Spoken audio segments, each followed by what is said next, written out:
Big TV భక్తి సమాచారం WhatsApp ఛానల్లో జాయిన్ అవ్వండి. అన్ని విశేషాలు ఎప్పటికప్పుడు తెలుసుకోండి. గురుగారు, ఇంట్లో దైవశక్తి నిలవాలి అని అంటే ఇల్లు ఎలా ఉండాలి? ఇంట్లో ఎక్కువ శాతం ఇల్లు శుభ్రంగా లేదు అని చెప్పడానికి రెండు సూచికలు గమనించాలి. చాలామంది అంటే ప్రేక్షకులకు కూడా చెప్పేది ఏంటంటే, ఏ ఇంట్లో అయితే జర్రీలు కనబడతాయో ఎక్కువ శాతంగా చూస్తాం, తేళ్ళు కనబడతాయమ్మా, ఆ ఇల్లు శుభ్రం లేదని రుజువు మొట్టమొదటిది. ఎందుకంటే ఈ బల్లీలో దేవాలయాల్లో కూడా ఉంటాయి. బల్లీల గురించి కారణం కాక్రోజులు కూడా. ఎందుకంటే ఇవి ఎందుకు శుభ్రతగా లేవు అని రుజువు ఇస్తాయంటే అవి ఉండే ప్రాంతమే అలాంటి ప్రాంతాలు కాబట్టి ఈ మొదటి హెచ్చరిక చెప్తున్నాను. అక్కడ ప్రమాద హెచ్చరికలు ఏముంటాయంటే దానివల్ల మన శరీరం అందరూ బెడ్ల మీద పడుకోవాలని లేదు కదా తల్లి. మొదట మీరన్న దైవానుగ్రహానికి ముందు మన శరీర అనుగ్రహం ఏముందో చూసుకోవాలి. శరీరం శుచి శుభ్రత చాలా ముఖ్యం. ఏ విధంగా శుచి శుభ్రత ముఖ్యమైంది? ఈరోజు గ్యాస్ పై వచ్చినా కూడా దాన్ని క్లీన్ చేసే ఓపిక మనకు లేదు. తర్వాత ఇంట్లో ఎంతో దుమ్ము ధూళి ఉన్నా కూడా అంత వివరంగా మనం స్వీకరించే పండగల పూటనే స్వీకరిస్తాం. వేసుకునే బట్టలు కూడా చూడండి 3-4 రోజులు వాషింగ్ మిషన్లోనే మళ్ళీ చేతితో పిండేది కూడా లేదు.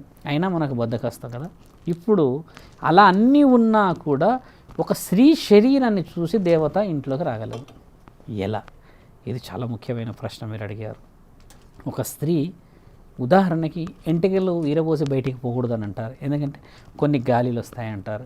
అలాగే అలా ఉన్న స్త్రీ పుణ్యవతి అయ్యి, అలా ఉన్న స్త్రీ పుణ్యంగా కనబడి, అలా ఉన్న స్త్రీ పతివతలాగా కనబడి, అలా ఉన్న స్త్రీ మంచిగా కనబడి గుణగంతరాలు ఏందనుకమ్మా దేవతలు కూడా వస్తారని ఎందుకు చెప్పలేరు?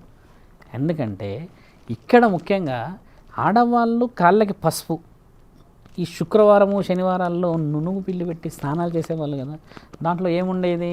నునుగు పిండిలో బాగా గమనించి చూస్తే అమ్మ తేనె కూడా పెట్టేవాళ్ళు. పసుపుని ఈ పెద్ద పెద్ద పసుపు కొమ్మలు లావుగా రౌండ్గా ఉన్న వాటిని తెచ్చి దంచేవాళ్ళు. దంచి కళ్ళమంద అందులో పెట్టి ఆ నునుగు పిండి వేసి పెట్టిన ఈ చర్మం కాంతివంతంగా అయ్యేది. ఇప్పుడు పెద్ద పెద్ద కాస్మెటిక్స్లో కూడా మీరు అన్నట్టు కావట్లేదు కదా. ఇక్కడ ఏం జరిగేదంటే అమ్మ, ఈ పసుపు రాసుకొని స్నానం చేసినప్పుడు దీనికి పైకి చేస్తారు సహజంగా. చేసిన ఆ స్త్రీ మొహం ఎలా ఉంటుందంటే అమ్మ, చూడ్డానికి దేవత లక్షణ గుణం కలిగి ఉంటుంది. ఎందుకంటే పవిత్రత అనేది ఏర్పడిపోతుంది శరీరానికి. మరియు మీరు కట్టే చీరలో ఈ రోజుల్లో చూడమ్మా 6-5 మీటర్లే ఉంటున్నాయి. ఒకప్పుడు 16 ముడులు ఉండేటిది చీర. అంటే ఎన్ని మీటర్స్ ఉండేది? ఎంత లేదని కూడా 9-10 మీటర్ల పైన ఉండేది. 16 ముడులు కట్టే చీరలు లేవు ఇప్పుడు, కడతలేరు. ఆర్టిఫిషియల్ చీరలు ఎక్కువైపోయినాయి. కొంతమందిగా డ్రెస్సింగ్లోకి వచ్చారు కదమ్మా. కాళ్ళకి పసుపు, గోరింటాకు చేతుల్లోకి ఎప్పుడూ ఉండే స్త్రీ ఇంట్లో దేవత ఉన్నది, దేవత శిరోమణి అదృష్టం కనబడుతుందని చెప్పవచ్చు. ఎలా? మళ్ళీ కోన్ పెడతాం మనం. ఈ కోన్ కాదు, గౌరీ ఇంటి నుంచి వచ్చిన ఆకు పెట్టిన ఆ గోరింటాకు పెట్టిన స్త్రీ చేతే నిజమైన సిరుల పండగ ఉన్న ఇల్లు. ఎలా గౌరీ ఇంటి ఆకు పవిత్రమైనది గురువు గారు అంటే, తల్లి సతీదేవి ఒక జన్మలో పరమశివుడి గురించి అని చెప్పేసి మహాయాగంలో కాలం చేసింది, కాలిపోయింది అని కొన్ని మనకు తెలుసు. సతీ దేవి అంటారు. ఎందుకంటే అమ్మ పరమశివుడి యొక్క వివరణ దాటి వెళ్ళిపోయిన తర్వాత అమ్మ గౌరీమాతలాగా పుడుతుంది. మళ్ళీ గౌరీమాతలాగా పుట్టినప్పుడు తండ్రి కోటప్ప కొండ మీద ఉంటాడు. త్రికోటేశ్వర ఆలయం అని చెప్పేసి ఇప్పటికీ ఆంధ్ర ప్రాంతంలో ఉంది. తండ్రి అక్కడే యోగ నిద్రలో కూర్చొని ఉంటాడు అమ్మ మళ్ళీ పుట్టేంతవరకు.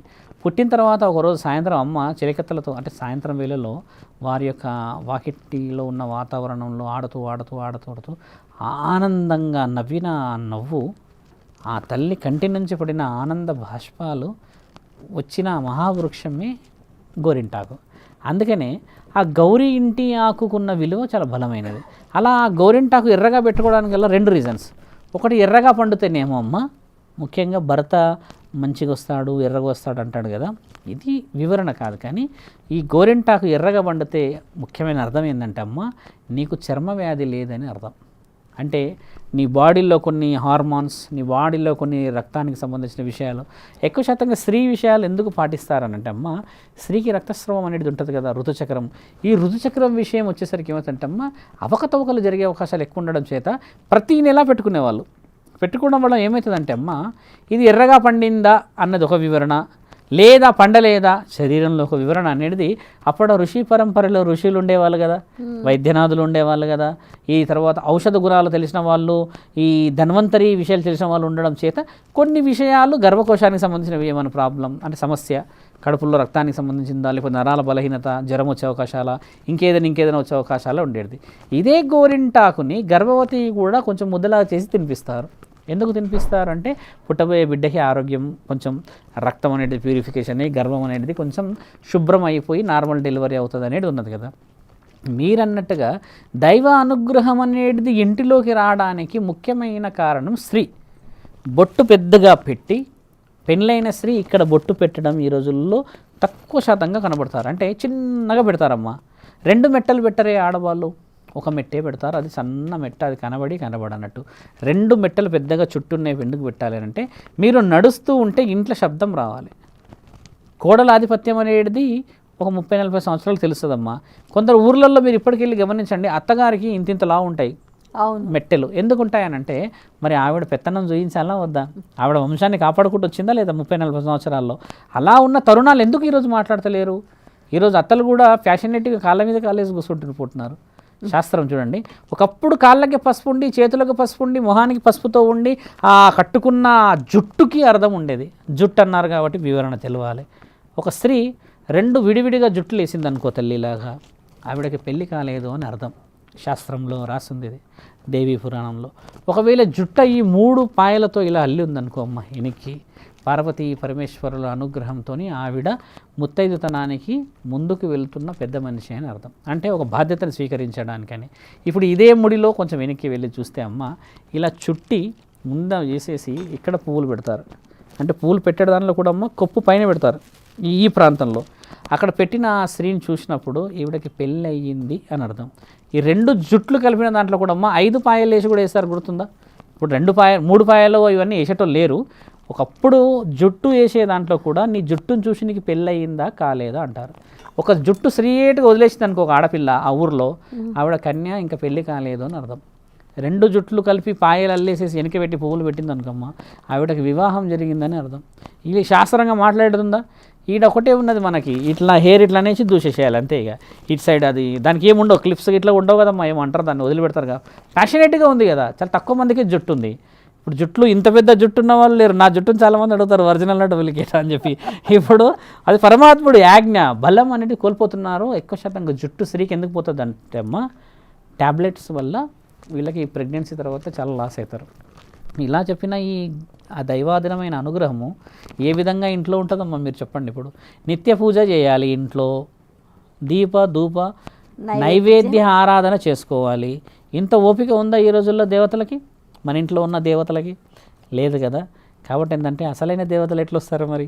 కాబట్టి మనం చేయాల్సింది ఏంటంటే అమ్మ ఈ రోజుల్లో మనసు ద్వారా స్వీకరిస్తే పరమాత్ముడు కూడా ఇంటికి వస్తాడు. అదే కలియుగ సారాంశం. నీ దేహాన్ని అయితే శుభ్రపరచుకోవాలి కదా, నీతో పాటు ఉన్న పిల్లలందరూ శుభ్రపరచాలి కదా, నిన్నే నమ్ముకున్న భర్తకి నువ్వు ఇష్టంగా వండి పెట్టాలి కదమ్మా. కాబట్టి నిత్య ధూపదీప ఆరాధన చేయాలన్నా కూడా అమ్మ నీ శరీరం శుభ్రంగా నీ మనసు శుభ్రంగా ఉంటేనే జరుగుతుంది. అయితే గురుగారు ఇప్పుడు చాలామంది కూడా నైటీతోటే పూజ చేస్తున్నారు మీరు అన్నట్టుగా. నైటీతో చేయకూడదు అసలు అలా ఉంటుంది. నైటీ మరి ఎలా వచ్చిందో కూడా తెలుసుకోవాలి. ఇదొక మళ్ళీ వివరణ. నైటీకి రావడానికి గల అర్థం ఏంటంటే అమ్మ ఒకప్పుడు 16 ముడుల చీర ఉన్నప్పుడు నైటీకి విలువ ఎందుకు లేదు, ఇప్పుడు ఎందుకు విలువ ఉందంటే ఇది పాశ్చాత్య దేశం యొక్క సాంప్రదాయం. నైటీ ఈ దేశ మన దేశ సాంప్రదాయం కాదు, నైటీ వేరే దేశ సాంప్రదాయం నుంచి వచ్చింది. అలా రావడానికి ఏంటంటే ఒక దేశం ఉంది, పురుషులకి స్త్రీలకు ఒకేలా ఉంటాయి దుస్తులు, సేమ్ దుస్తులే ఉంటాయి. ఇప్పుడు మన దగ్గర నైటీ అనే విషయం గత 25-30 సంవత్సరాల క్రితం నుంచి వచ్చింది. ఒకప్పుడు లంగా ఓనే ఉండేది కదా ఎక్కువ శాతంగా. ఇప్పుడు నైటీ అనేది పైనుంచి కిందికి ఒకటే దుస్తు. కానీ ఒకప్పుడు ఏమైందండి అమ్మ, ఇప్పుడు లంగా జాకెట్ వేసుకునే దాంట్లో కూడా ఒక పర్థంగా ఉండేది. ఇప్పుడు ఒకప్పుడు చీర కట్టేది ఇది కాదు కదా పద్ధతి. ఇప్పుడు అందరు రాంగే కడుతున్నారు చీర. ఒకప్పుడు చీర పంచలాగా కట్టేవాళ్ళు, గోచిలా కట్టేవాళ్ళు. ఆడవాళ్ళు కూడా అలానే కట్టేవాళ్ళు కదా. ఇది కట్టేవాళ్ళంతా ఇప్పుడు ఆదిలాబాద్ ప్రాంతంలో కనబడతారు. మన దగ్గర చూస్తే నిర్మల్లో కనబడతారు. మరియు నాకు తెలిసి గుజరాత్ ప్రాంతంలో, ఇటువైపు చూస్తే అమ్మ తమిళనాడు ప్రాంతంలో కడతారు బాగా, కేరళ ప్రాంతంలో కడతారు బాగా. ఇలాంటి కొన్ని శాస్త్రం దాగున్నాయి తల్లి. అందుకని మీరు అన్న వివరణ నైటీతోని జర మనసు వాళ్ళ శారీరకమైన ఒక ఫ్లెక్సిబిలిటీ కోసమే, అంతే మించి మీరు అన్నట్టుగా నైటీ వేసుకొని దేవుడిని పిలిస్తే దేవుడు మళ్ళీ ఎలా రావాలి, నైటీ మీద రావాలా? ఇప్పుడు దేవుడు కూడా నీ స్పందననే, నువ్వు ఎలా ఉంటే అలానే వస్తాడు దేవుడు, అది కూడా గమనించాలి మనం. For more videos like this, subscribe Big TV channel.